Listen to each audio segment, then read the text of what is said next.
Hello friends, இன்றைக்கி நம்ம பார்க்க போகிறது சிம்பிளான ஒரு லஞ்ச் டைம் ரெசிபி அவரைக்காய் பொரியல் தான். வாங்க பார்க்கலாம்.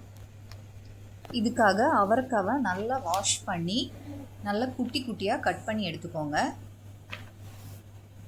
இது பிகினர்ஸ்க்கான சிம்பிள் ரெசிபி தான்.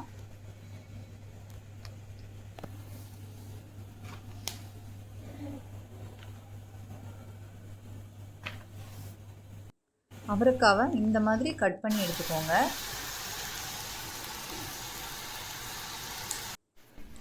கடாய் சூடானதும் எண்ணெய் ஊற்றிக்கலாம். நல்லெண்ணெய் ஊற்றினா இன்னும் டேஸ்ட்டாக இருக்கும். எண்ணெய் சூடானதும் நம்ம கடுகு ஆட் பண்ணிக்கலாம். கடுகு பொரிஞ்சதும் காஞ்ச மிளகும் கருவேப்பிலையும் ஆட் பண்ணிக்கோங்க.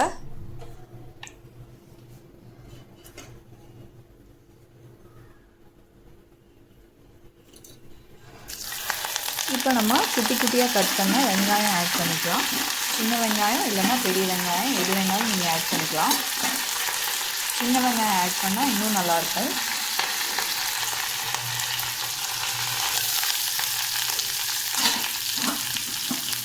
வெங்காயம் ஆட் பண்ணிவிட்டு நல்லா வதக்கி விட்டுக்கோங்க.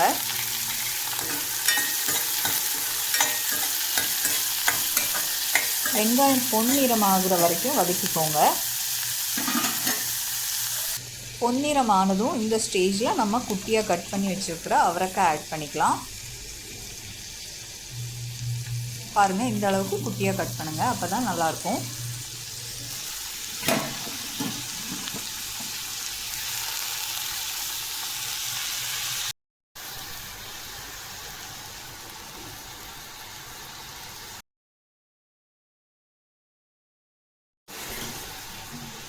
இப்போ இந்த டிஷ்ஷுக்கு தேவையான மஞ்சத்தூள் ஆட் பண்ணிக்கலாம். 1/4 டீஸ்பூன் மஞ்சத்தூள். இதுக்கு தேவையான உப்பு ஆட் பண்ணிக்கலாம். நான் இங்கே கல்லுப்பு தான் ஆட் பண்ணுறேன். இந்த டிஷ்ஷுக்கு தேவையான காரத்துக்காக 1/4 டீஸ்பூன் மிளகாய்த்தூள். நீங்கள் சில்லி ஃப்ளேக்ஸ் ஆட் பண்ணால் இன்னும் டேஸ்ட்டாக இருக்கும். நான் இங்கே சில்லி ஃப்ளேக்ஸ் தான் ஆட் பண்ணுறேன்.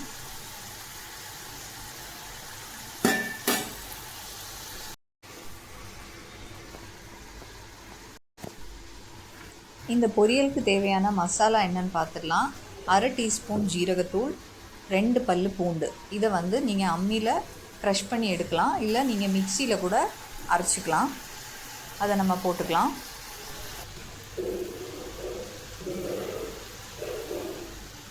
இதை நல்லா மிக்ஸ் பண்ணி விட்டுக்கோங்க. இப்போ நம்ம அவரைக்காய் வேகிறதுக்கு தேவையான தண்ணி ஊற்றிக்கலாம். ஒரு 1/4 டம்ளர் தண்ணி அந்த மாதிரி ஊற்றிக்கோங்க. ஊற்றிட்டு க்ளோஸ் பண்ணி வச்சுடுங்க வேகிறதுக்காக. இப்போ நம்ம 3-4 பீஸ் குட்டியாக கட் பண்ண தேங்காய் எடுத்துக்கலாம். அது அரைச்சிட்டு வந்துடலாம். நம்ம தேங்காய் அரைக்கும்போது கூட ஜீரகமும் பூண்டும் சேர்த்து அரைச்சிக்கலாம். இந்த அளவுக்கு பூ மாதிரி வரணும். இப்போ பாருங்கள், காய் நல்லா வெந்திருக்கு. இது கூடவே நம்ம அரைச்ச தேங்காய் சேர்த்திக்கலாம். சேர்த்திட்டு மிக்ஸ் பண்ணி விட்டுக்கோங்க. திருப்பியும் அந்த தேங்காயோட பச்சை வாசம் போகிறதுக்கு ஒரு 3 நிமிஷம் குக் பண்ணிக்கோங்க, க்ளோஸ் பண்ணி வச்சு.